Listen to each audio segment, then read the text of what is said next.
저희 오늘 읽은 말씀 갖고 예수님의 비유 11번째 당신은 택함 받은 사람입니까? 이런 제목으로 같이 은혜를 나누겠습니다.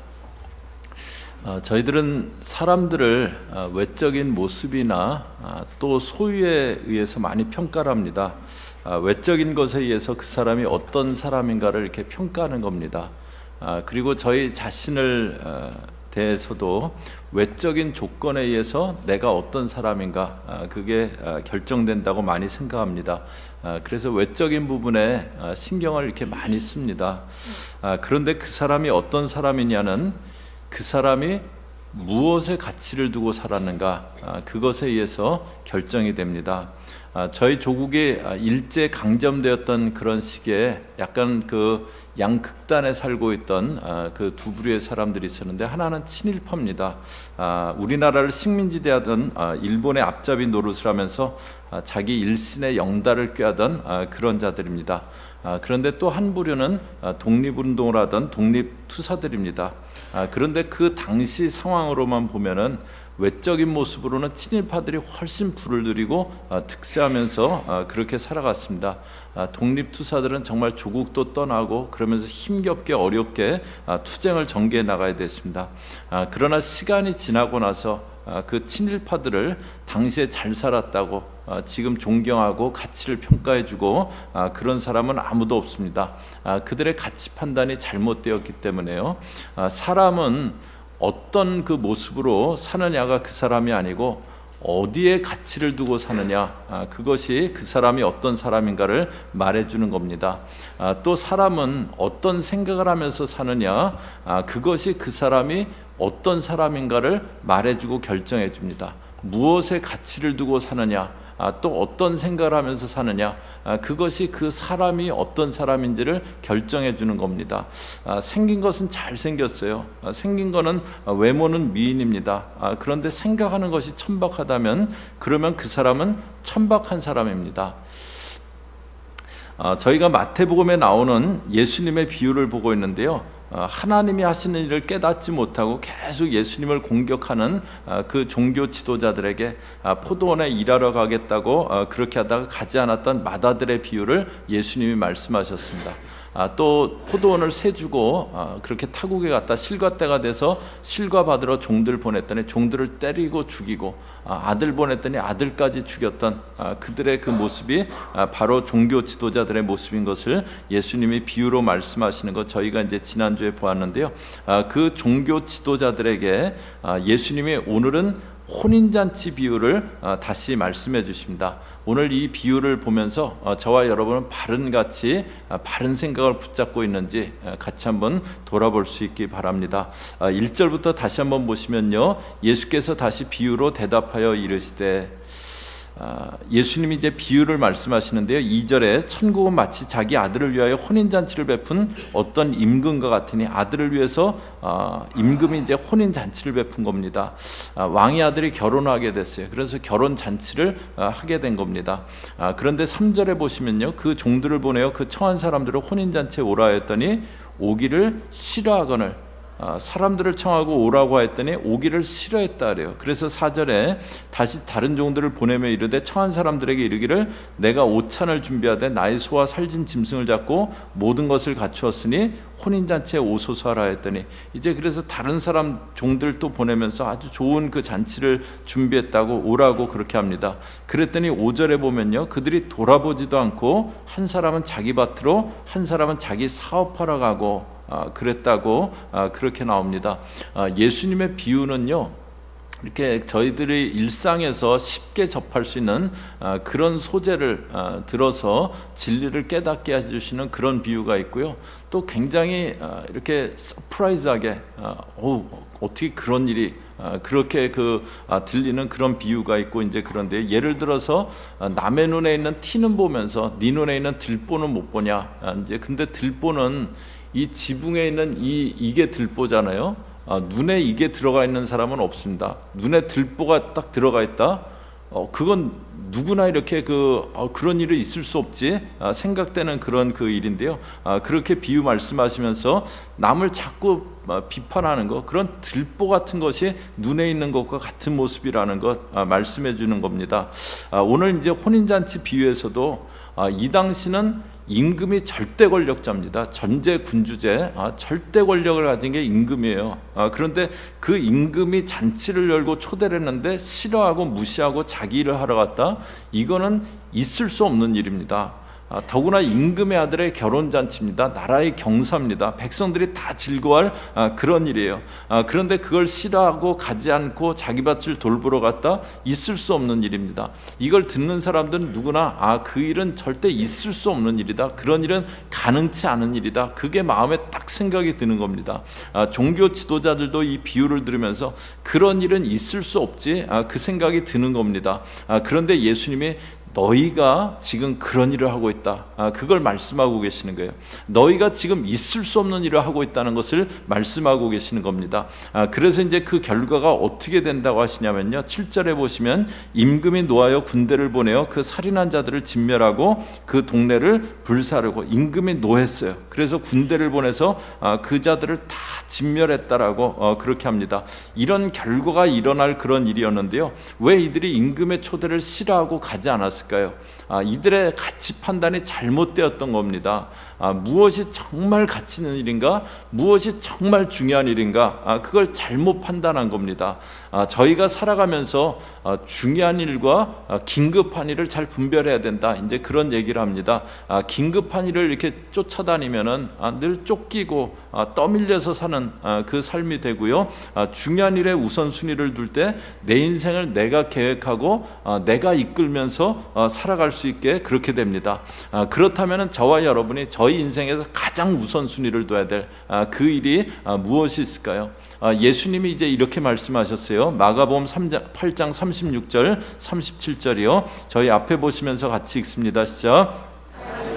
온 천하를 얻고도 자기 목숨을 잃으면 무엇이 유익하리요? 사람이 37절 무엇을 주고 자기 목숨과 바꾸겠느냐? 온 천하를 얻고도 자기 목숨을 잃어요. 그러면 무엇이 유익하겠냐고 그렇게 합니다. 마치 임금의 아들 혼인잔치에 초대받고 밭에 나갔던 사람들, 장사하러 갔던 사람들, 그들이 그 잔치 가봐야 시간 낭비다. 나는 그 시간에 일하러 가겠다. 나는 한 푼이라도 더 벌겠다. 그런데 그 삶이 그냥 진멸당했다고 하잖아요. 저희들 신앙생활을 안 하는 사람들의 그 중요한 변명 중에 하나가 시간이 없다는 거예요. 당장 먹고 살기도 바쁘고 교회는 이렇게 살만한, 그래도 살만한 사람들이 다니는 곳이지 나는 바빠서 시간이 없다고 그런 변명을 합니다. 정말 무엇이 중요한지 가치평가가 이렇게 잘못된 거죠. 저희가 신앙생활하면서 가치평가를 잘해야 됩니다. 저희가 신앙생활하면서도 뭐가 중요한가, 그 가치평가를 잘해야 됩니다. 저는 오늘 2부 예배 드리는 저희 믿음의 식구들 정말 뭐가 중요한가, 그 가치 판단, 가치평가가 잘 되시기를 주의 이름으로 축복합니다. 그래서 저희가 중요한 것들, 정말 중요한 것들, 그거 놓치지 말아야 됩니다. 이렇게 그 임금의 초대를 무시한 자들 진멸하고 난 다음이에요. 8절에 보시면요.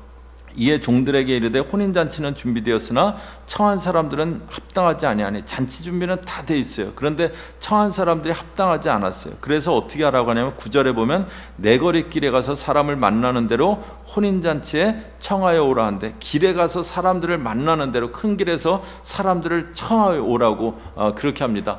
이것은 하나님이 택한 백성인 이스라엘이 하나님의 그 초대, 하나님이 자기 백성 삼으시고 자기 백성으로 살아갈 그 초대 가운데 순종치 않고 따르지 않았던, 그래서 하나님이 그 구원의 문을 이방에 활짝 연, 유대가 아닌, 이스라엘이 아닌 이방에 활짝 연 그 모습을 말씀해 주는데요.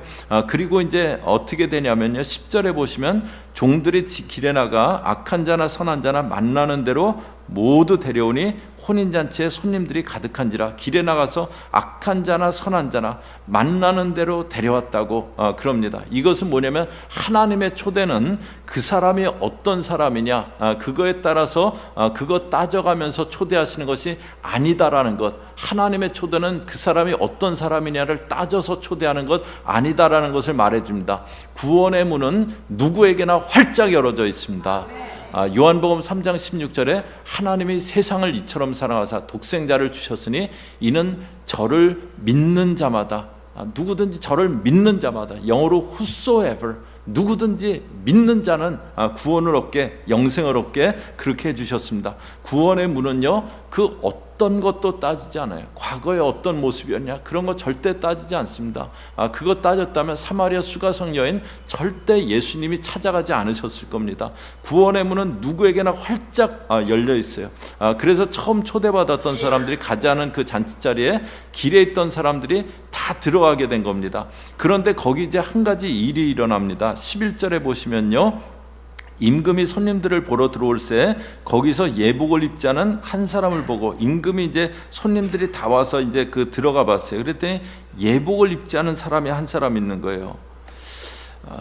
이제 저는 미국에 이렇게 와서 이렇게 좀 지내다가 한국에 나와서 결혼하고 그리고 이제 먼저 들어오고, 저희 아내는 그 결혼하고 한 7개월 반, 8개월 뒤에 이제 이렇게 들어왔는데요. 그때 이제 결혼하고 혼자 이렇게 제가 살면서 아내가 미국 오면은 이렇게 같이 가고 싶었었던 꼭 데려가야지 하던 곳이 이제 두 곳이 있습니다. 한 군데는 맥도날드였어요. 저는 그때 그 맥도날드에 아침에 먹는 그 팬케이크 그렇게 맛있더라고요. 그래갖고 아내 오면은 꼭 아침에 맥도날드 가고 팬케이크를 같이 먹어야지 이제 그 생각을 했고요. 또 한 군데 이렇게 가보고 싶었던 데는 롱비치에 있는 퀸메리호였습니다. 거기 가판위를 둘이 쫙 걸으면서 이렇게 이렇게 바다를 보고 싶었어요. 그래서 이제 아내가 오고 얼마 있다가 이제 어느 날 드디어 퀸메리호를 갔습니다.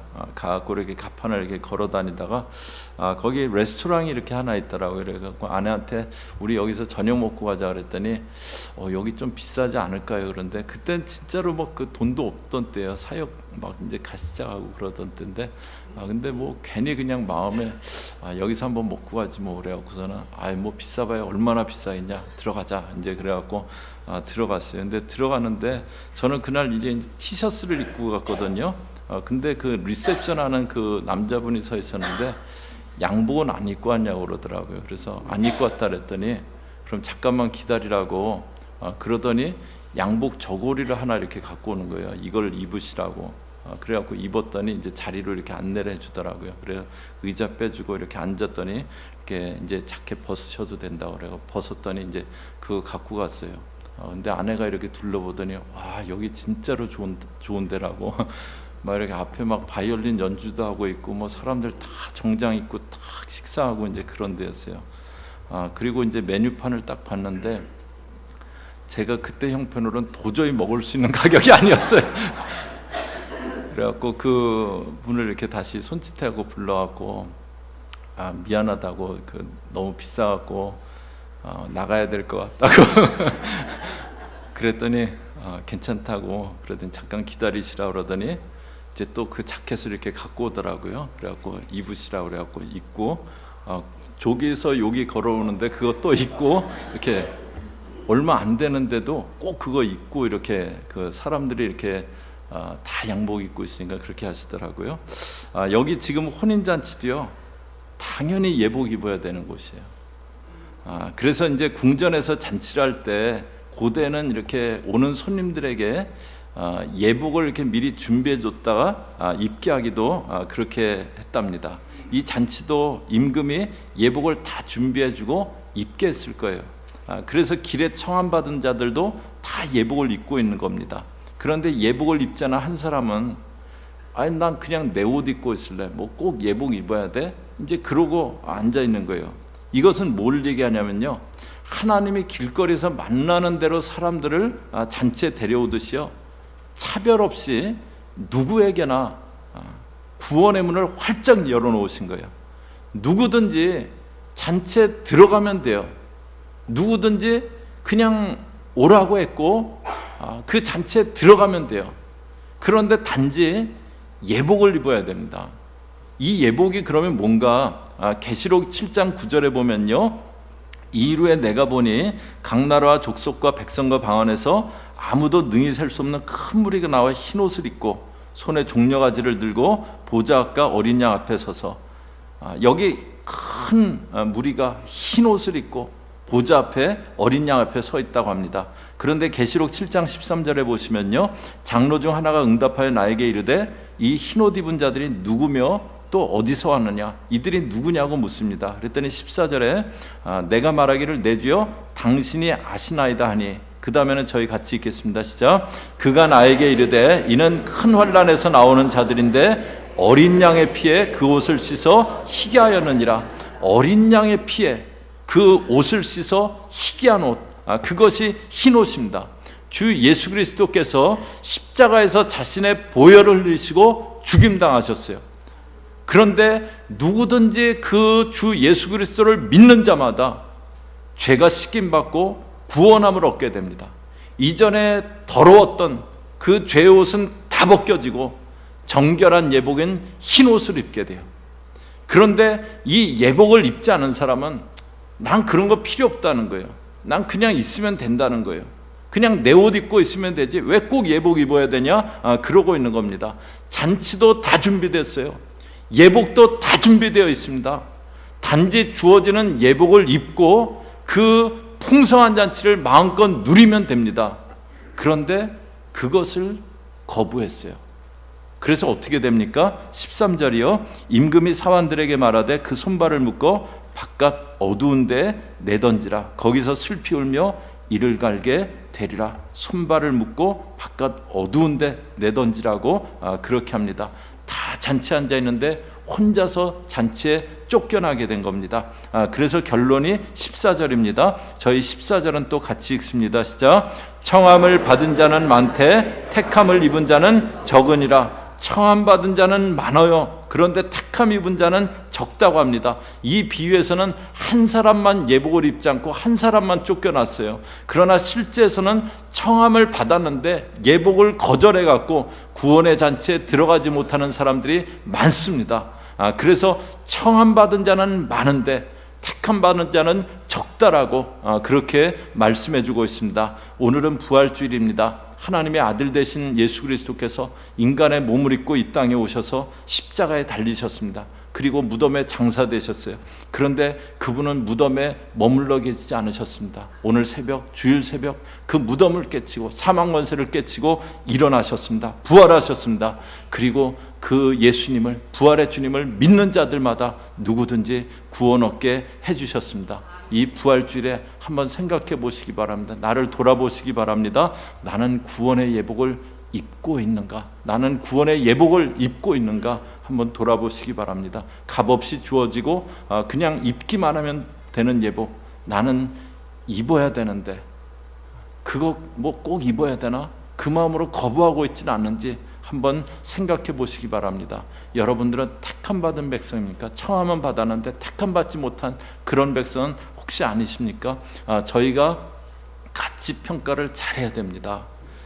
예수님은 저희들에게 영원한 천국 잔치를 예비해 두셨습니다. 예수님은 여러분들에게 영원한 천국 잔치를 예비해 두셨습니다.